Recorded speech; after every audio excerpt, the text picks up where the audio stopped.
So the front foot and the back foot, you notice how you have these moments where the universe is marvelous and you're caught up in it. And you're caught up in the vast extent of it. Could happen to you, could have happened many times this week. Could be happening as we're speaking, if you look. And then you notice there's something else, I don't know, you fall out of it or something, or you, in some way it's like stubbing your toe, but you start worrying about someone else's opinion and you say something that's not true. Not that it's a lie or anything like that, but it's not like coming from a deep place, Or it could be, or you worry about someone else's opinion and you don't even say anything, you're not even lying or anything, but just worrying about somebody's opinion doesn't seem, that takes you out of the true world, And so the front foot and back foot walking, there's something about, and then you've got to deal with, oh my God, I was meditating perfectly and then something happened and I'm not now and I did it all wrong. And somehow that's not it either, right? You can tell it's not the dualism of things isn't right, And so, somebody said to me, well, I was working with my car and it was so great and I just felt, and it was kind of, I felt awakened and then the next day it was just really, I was really happy and miserable, I need a new car.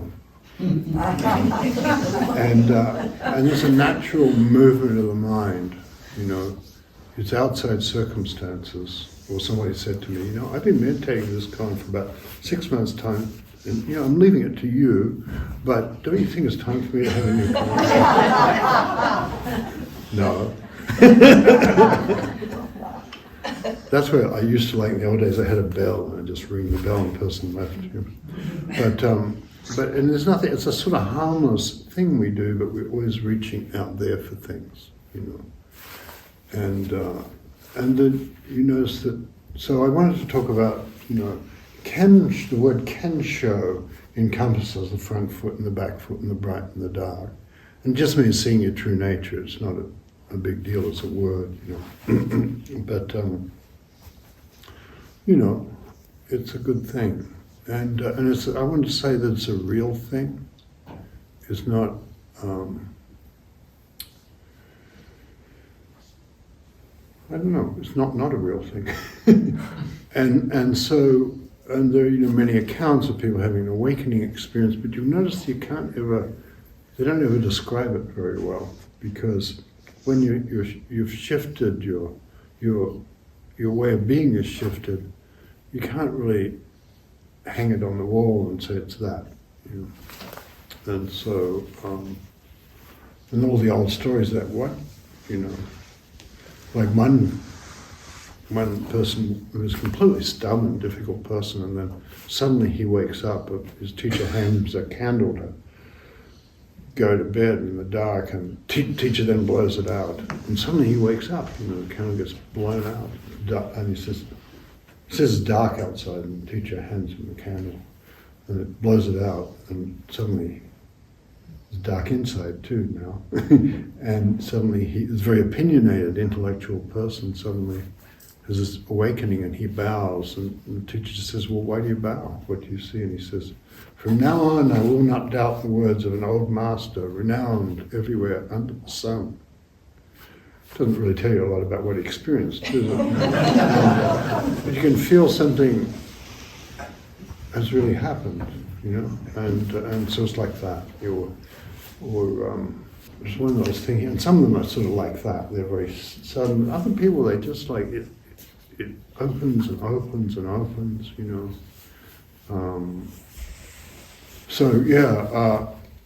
and sometimes people have even the teacher said, go away and teach, it's good enough, And I thought, I don't know. One guy was worried about it. There was a symbolic thing of giving, it was Dong Shan, who's in the Shido lineage, do I have my teacher's portrait or not? It was a symbol of transmission. And he said, and he just wasn't at ease in his mind about it. His teacher said, I don't know. piss off. Something else is going to have to help you there. And sometimes that's true, that you get you get handed to something else.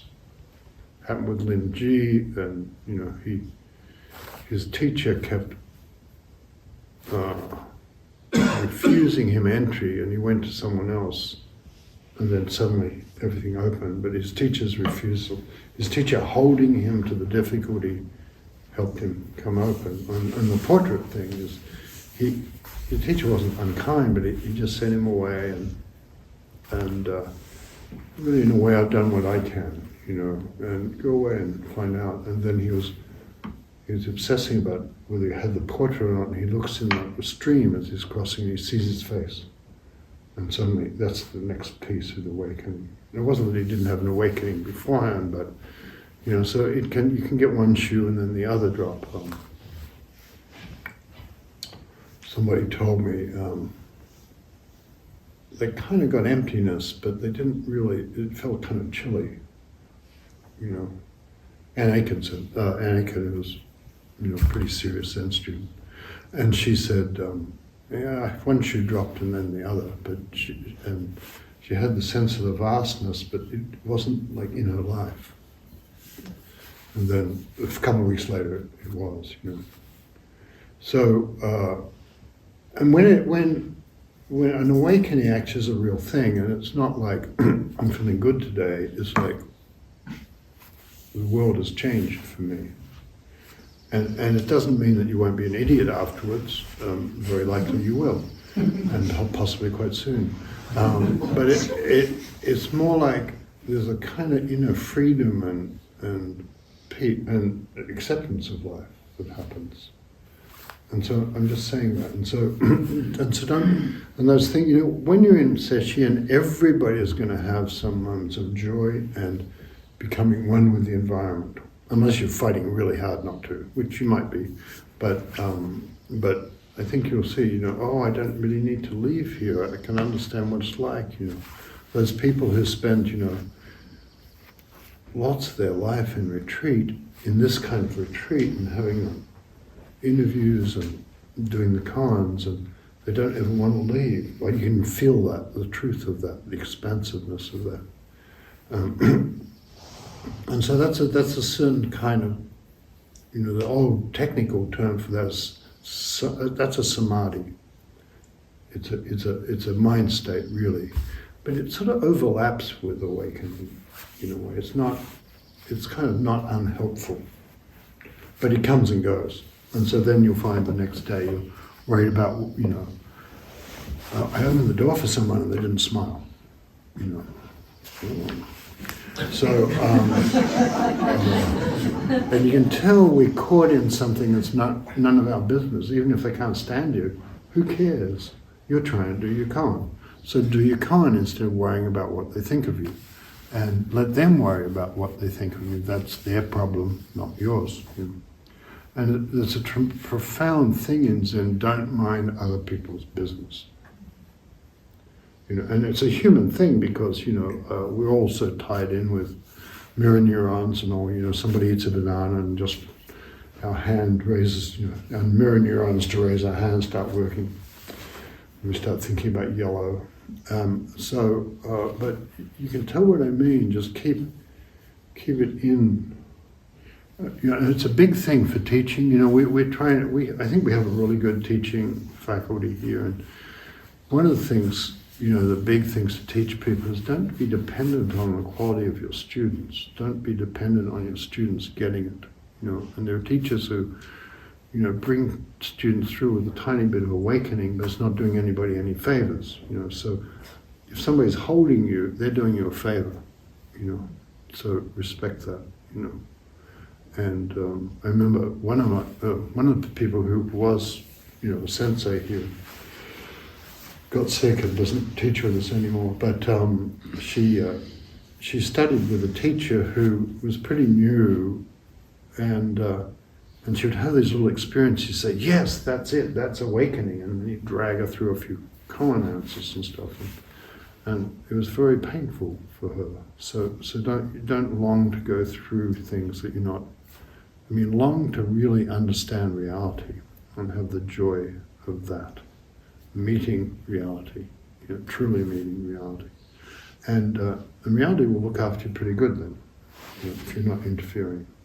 And I feel that's true. I feel like you'll always be safe because your true nature is here.